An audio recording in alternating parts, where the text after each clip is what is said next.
പ്രവർത്തകർ ഉൾപ്പെടെ ഓൺലൈൻ മാധ്യമങ്ങൾ, സോഷ്യൽ മീഡിയ ഉൾപ്പെടെയുള്ള എല്ലാവരോടും പ്രവർത്തന സമിതിയുടെ ചെയർമാൻ എന്ന നിലയിൽ ഞാൻ നന്ദി കൂടി രേഖപ്പെടുത്താൻ ഈ അവസരം വിനിയോഗിക്കുകയാണ്. ഒരു മിനിറ്റ്. ഞാനും ഈ തെരഞ്ഞെടുപ്പിൽ മത്സരിച്ചയാളാണ്. ഹരിപ്പാട് നിയോജക മണ്ഡലത്തിൽ 6ാം തവണയാണ് ഞാൻ ജനവിധി തേടിയത്. എൻ്റെ മണ്ഡലം പരമ്പരാഗതമായൊരു CPM മണ്ഡലമായിരുന്നു. ഞാനാണ് ആദ്യത്തെ കോൺഗ്രസ് MLA. കേരളം ഉണ്ടായതിനു ശേഷം ആദ്യമായി 1982 ഞാൻ മത്സരിച്ചപ്പോൾ ഞാനായിരുന്നു അവിടുത്തെ MLA ആയി തിരഞ്ഞെടുത്തത്. കോൺഗ്രസ് MLA ആദ്യത്തെ. എനിക്ക് മുമ്പ് അവിടെ ഉണ്ടായിരുന്ന CBC വാര്യർ സാറ് 6 തവണ പ്രതിനിധീകരിച്ച മണ്ഡലത്തിലാണ് ഞാൻ നിന്നത്. അന്ന് മുൻ മുഖ്യമന്ത്രി ശ്രീ K. കരുണാകരൻ എന്നോട് അവിടെ ആവശ്യപ്പെട്ടു.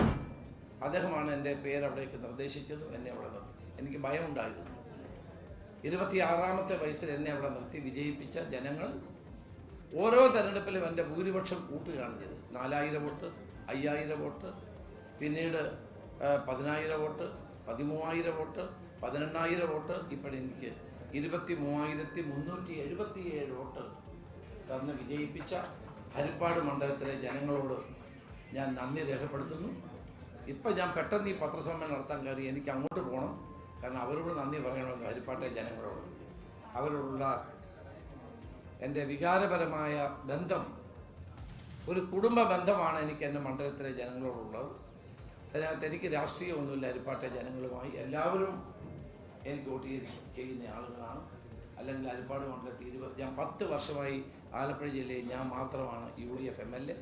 ഇത്തവണ അത് മാറ്റി, അത് ചേർത്തലയും ചെങ്ങന്നൂരായോ ആയിക്കൊണ്ടിരിക്കുക മാത്രമാണ് ഇപ്പം മാവേലിക്കര ഉണ്ടത്. ബാക്കി എല്ലാ മണ്ഡലങ്ങളും UDF വിജയിക്കുകയുണ്ടായി. അപ്പം ഞാൻ ഒറ്റയ്ക്ക് പോരാടണമെങ്കിൽ ഇപ്പം നമ്മളോടൊപ്പം വേറെ MLA-മാരുടെ UDF ഉണ്ട്. അതിനുവേണ്ടി ആലപ്പുഴ ജില്ലയിലെ ജനങ്ങളോടും പ്രത്യേകം ഞാൻ നന്ദി രേഖപ്പെടുത്തുന്നു.